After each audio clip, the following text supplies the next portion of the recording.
ఆదికాండము 1వ అధ్యాయము. ఆదియందు దేవుడు భూమ్యాకాశములను సృజించెను. భూమి నిరాకారముగాను శూన్యముగాను ఉండెను. చీకటి అగాధ జలము పైన కమ్మియుండెను. దేవుని ఆత్మ జలములపైన అల్లాడుచుండెను. దేవుడు వెలుగు కమ్మని పలుకగా వెలుగు కలిగెను. వెలుగు మంచిదైనట్టు దేవుడు చూచెను. దేవుడు వెలుగును చీకటిని వేరుపరచెను. దేవుడు వెలుగునకు పగలనియు చీకటికి రాత్రి అనియు పేరు పెట్టెను. అస్తమయమును ఉదయమును కలగగా ఒక దినమాయెను. మరియు దేవుడు జలముల మధ్యనొక విశాలము కలిగి ఆ జలములను ఈ జలములను వేరుపరచును గాకని పలికెను.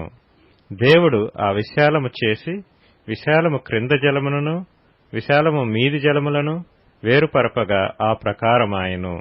దేవుడు ఆ విశాలమునకు ఆకాశమని పేరు పెట్టెను. అస్తమయమును ఉదయమును కలుగగా 2వ దినమాయెను. దేవుడు ఆకాశము క్రిందనున్న జలములో ఒకచోటనే కూర్చబడి ఆరిన నేల కనబడునుగాకని పలకగా ఆ ప్రకారమాయెను.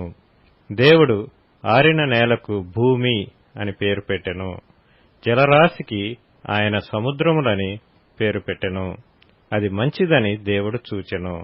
దేవుడు గడ్డిని విత్తనములిచ్చు చెట్లను భూమి మీద తమ తమ జాతి ప్రకారము తమలో విత్తనములు గల ఫల వృక్షములను భూమి మొలిపించుకాకని పలుకగా ఆ ప్రకారమాయెను.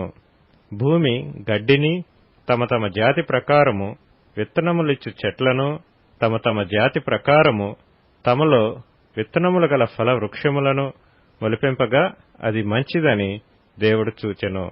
అస్తమయమును ఉదయమును కలగగా 3వ దినమాయెను. దేవుడు పగటిని రాత్రిని వేరుపరచునట్లు ఆకాశ విశాలమందు జ్యోతులు కలుగునుగాకనియు అవి సూచనలను కాలములను దిన సంవత్సరములను సూచించుటకై యుండుగాకనియు భూమి మీద వెలుగిచ్చుటకు అవి ఆకాశ విశాలమందు జ్యోతులై యుండుగాకనియు పలికెను. ఆ ప్రకారమాయెను. దేవుడు ఆ 2 గొప్ప జ్యోతులను అనగా పగటిని ఏలుటకు పెద్ద జ్యోతిని రాత్రిని ఏలుటకు చిన్న జ్యోతిని నక్షత్రములను చేసెను. భూమి మీద వెలుగిచ్చుటకును పగటిని రాత్రిని ఏలుటకును వెలుగును చీకటిని వేరుపరచుటకును దేవుడు ఆకాశ విశాలమందు వాటినుంచెను. అది మంచిదని దేవుడు చూచెను. అస్తమయమును ఉదయమును కలుగగా 4వ దినమాయెను. దేవుడు జీవము కలిగి చలించు వాటిని జలములు సమృద్ధిగా పుట్టించునుగాకనియు పక్షులు భూమిపైని ఆకాశ విశాలములో ఎగురునుగాకనియు పలికెను. దేవుడు జలములలో వాటి వాటి జాతి ప్రకారము జలములు సమృద్ధిగా పుట్టించిన మహామత్స్యములను జీవము కలిగి చెలించు వాటినన్నిటినీ దాని దాని జాతి ప్రకారము రెక్కలు గల ప్రతి పక్షిని సృజించెను. అది మంచిదని దేవుడు చూచెను.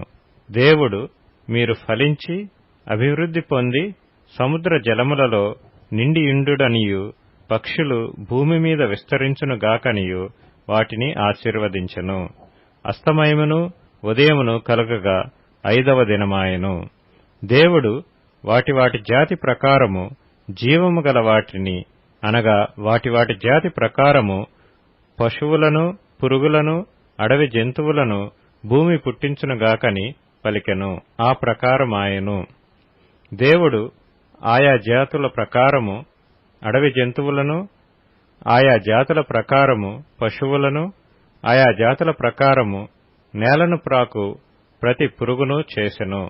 అది మంచిదని దేవుడు చూచెను. దేవుడు మన స్వరూపమందు మన పోలిక చొప్పున నరులను చేయుదుము. వారు సముద్రపు చేపలను ఆకాశ పక్షులను పశువులను సమస్త భూమిని భూమి మీద ప్రాకు ప్రతి జంతువును ఏలుదురుగాకనియు పలికెను. దేవుడు తన స్వరూపమందు నరుని సృజించెను. దేవుని స్వరూపమందు వాని సృజించెను. స్త్రీనిగాను పురుషునిగాను వారిని సృజించెను. దేవుడు వారిని ఆశీర్వదించెను. ఎట్లనగా మీరు ఫలించి అభివృద్ధి పొంది విస్తరించి భూమిని నిండించి దానిని లోపర్చుకొనుడి. సముద్రపు చేపలను ఆకాశ పక్షులను భూమి మీద ప్రాకు ప్రతి జీవిని ఏలుడని దేవుడు వారితో చెప్పెను. దేవుడు, ఇదిగో భూమి మీద ఉన్న విత్తనములిచ్చు ప్రతి చెట్టును, విత్తనములిచ్చు వృక్ష ఫలములు గల ప్రతి వృక్షమును మీకిచ్చియున్నాను. అవి మీకు ఆహారమగును. భూమి మీద నుండు జంతువులన్నిటికిని, ఆకాశ పక్షులన్నిటికిని, భూమి మీద ప్రాకు సమస్త జీవులకును పచ్చని చెట్లన్నీయు ఆహారమగునని పలికెను. ఆ ప్రకారమాయెను. దేవుడు తాను చేసినది యావత్తును చూచినప్పుడు అది చాలా మంచిదిగా నుండెను. అస్తమయమును ఉదయమును కలుగగా 6వ దినమాయెను.